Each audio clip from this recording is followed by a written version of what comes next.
nga bangko nga mong ginaydaan kung pagto dati. Ala, dagan do kay nagbutang dira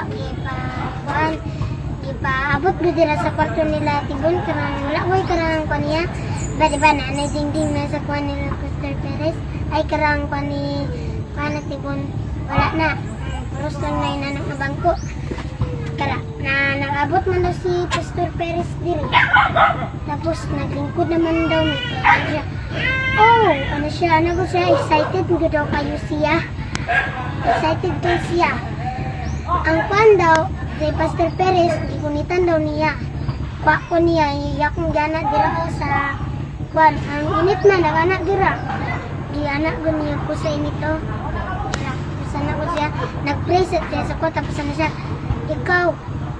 ikaw, malangit ka, nagado na siya, tud sa isa, tud ilatani, tud kuan, tud manatanan bata, o kamo na pud.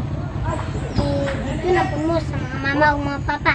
Ikaw, nagtapad mo ni mama, o si daddy, o si papa, nagtapad.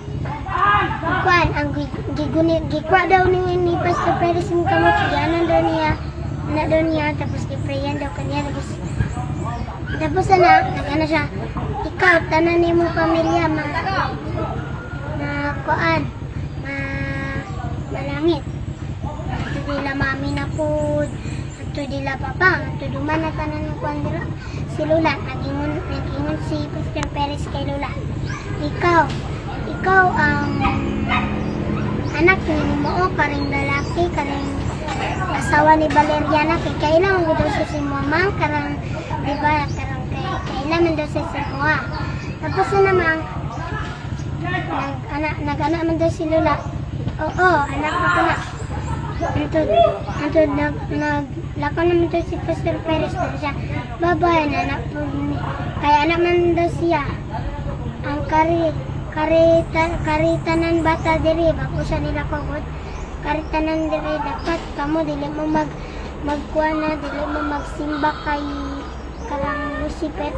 Tapos nilakon siya, tapos nag-ana naman daw siya. Bye-bye. Nilakon ako, na siya, good ma'am. Pero English po diyang ginaingon. Tapos, ingon mo siya, bye-bye niya na anak ni tanan, bye-bye, anak ko. Na ikaw daw, nagkuhan. Ana daw ka, bye-bye, Pastor Perez. Nyaw man na. Sure? Yes, of course.